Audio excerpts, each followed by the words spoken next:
Okay, now I know y'all can hear me better. Alright, so I want to continue our series about emotional alchemy, right? And so where we left off is me telling you guys about the Airai method, AIRAI. And so specifically one thing I want to talk about, because before we just jump into the method, you got to have some context, right? You got to know, like I've told y'all before in past episodes and on the podcast and all types of things like that, you have to have context. You have to understand why it's important that we do this in the first place. And so in this episode, I want to talk about why emotional alchemy is directly tied to your goals, right? So think about it like this. Your body is electric, all right? Your body responds to energy and frequencies in the environment. That is electricity. Emotions, let's think about emotions and feelings that you experience as charges, okay?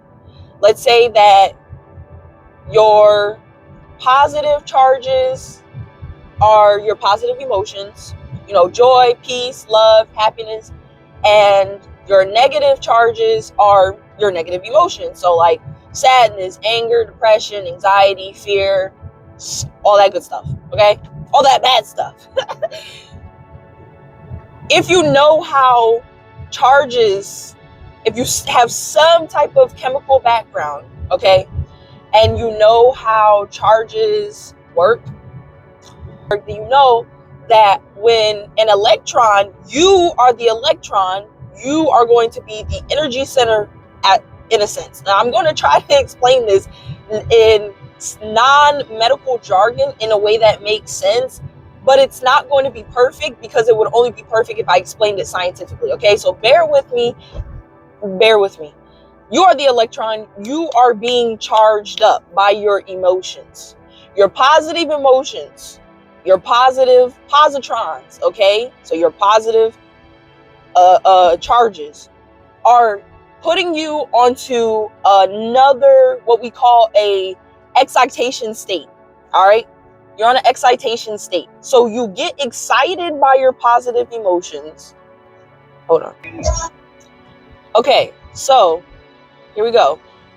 So when you get charged up positively, you are on a different, now both positive, now here's the important part.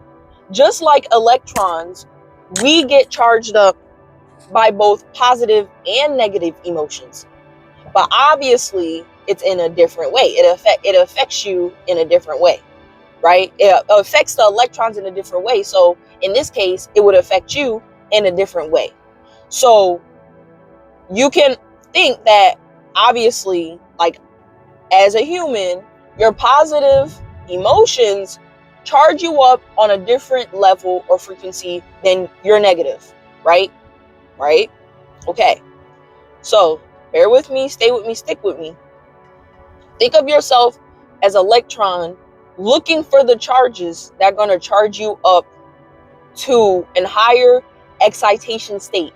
This excitation state is a representation of the alignment that you have with the universe and the frequency that you are on, okay? So now that we're done with the mini science lesson, I want you guys to understand that the reason why emotional alchemy is important is because you are an electron looking for the most ultimate, best charge that is going to put you on the level that you want to be. And the level that you want to be is the highest vibration, the highest frequency level that you can possibly be on in order to attain your goals with success and with ease, okay? Right? That's the ultimate goal. Hopefully we all can agree on that if you're watching this video, because if you are watching this video, I would like to assume that just by the title, you know what you're here for. You know what you clicked on, okay? Can we take a moment for the skin? Period. Okay. So with that being said, when we're talking about emotions are important because they charge you up in a different way. Now, another thing that we're going to talk about in the body is energy centers. As you know, energy centers are also known as chakras. But then if you get into reflexology, then you understand that you have even more energy centers in the body, in your foot alone, that connect with different parts of your body. But for now, we just talk about our energy centers that we know of. So just think about your energy centers in your body. You got your heart chakra, your throat chakra, your sacral, your root, your third eye, all that. Okay. These centers get blocked by negative emotions.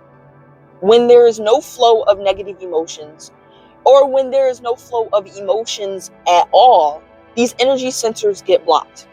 And when these energy centers get blocked, you cannot do anything with that free range of motion of energy that is trying to move through your body, that is trying to work in your favor. Okay. And this is both positive and negative emotions, because we are talking about energy transmutation. We are talking about how you can use negative emotions and alter them to the emotions and the feelings and the experience that you would like to have to attain what you want to have out of life. Okay, so both positive and negative emotions are important here. You have to move that energy out of your body. You have to move that energy through your body in order for you to get what you want. And that is why energy transmutation is so important to manifest your goals. Okay, we are looking for the utilization of energy to get us where we want to be. And I'm going to keep repeating it because I need y'all to understand that positive emotions are good and negative emotions are good too, because those are the emotions that we are using to transmute. We are in the process of learning how to transmute your emotions. You have to learn where your blockages are. You have to learn where your limitations are. You have to learn where the emotions are stored in your body and where they need to be released. That can be and this is very physiological, and I will give y'all further lessons, but these emotions can be stored in your neck, in your back, in your shoulders, in your lower back, your upper back, your lower back, in your hips, in your feet. These are the major parts of the body, and even in your hands. Okay, these are the major parts of your body where emotions need to be moved, where they need to be altered, where they need to be freed. Okay, so yes, so I want you guys to take away that positive and negative. You are an electron. You have positive emotions and negative emotions. The whole point of energy transmutation is to get you to that next excitation state. Okay? Think of yourself as an electron. If you don't know what an electron looks like, here's a picture. Okay? Or you can look it up. And yes, so I want you guys to think about where your emotions are stored in your body, what positive and negative emotions that you have that you can utilize to put you on that excitation state so that you can get to your next level. Okay? Think about your energy centers, and I'll post that here. Think about your energy centers. Think about where you feel blockages. Like, for an example, if you feel like you're somebody who cannot express yourself verbally, and there's a lot of pain and suffering about not being able to speak your mind, chances are you have a blockage in your throat chakra. And I've told my story about that before too, about how I can tell the story again on YouTube because I'm pretty sure that was a podcast episode, about how I was able to unblock my throat chakra, to learn how to speak up for myself, to start manifesting. Because what you say and what you tell yourself is very important. So I had to unblock my throat chakra so I can become a free speaker and a free thinker. So not only so I can step into my purpose to do things like this for the community, but also so I can manifest what I want in life, because my voice was so suppressed as a child that it was holding me back from getting what I wanted. And I noticed that. If, for example, you feel very flighty or airy, and there's a lot of emotion when it comes down to you being in a grounded state. You don't feel grounded. There's a lot of pain. You don't understand why. You just feel so out of place and everywhere. Chances are your root chakra is blocked, or there is an imbalance. We're going to talk about all those things, but I just want to give you guys another crash course lesson, give you guys little tidbits that hopefully you are writing down in the journals that you should have bought years ago, right? Avid journaler here. So that you can get it. Okay, so this is just a little short little video, and yes, we'll talk about a part 2. But yeah, I just made it to work. 7 minutes late, but it's okay. We made it unscathed, and it's a beautiful day. Happy May, y'all. I hope y'all enjoy this. Love y'all. Bye. Peace and blessings. Assalamu alaikum to all my brothers and sisters.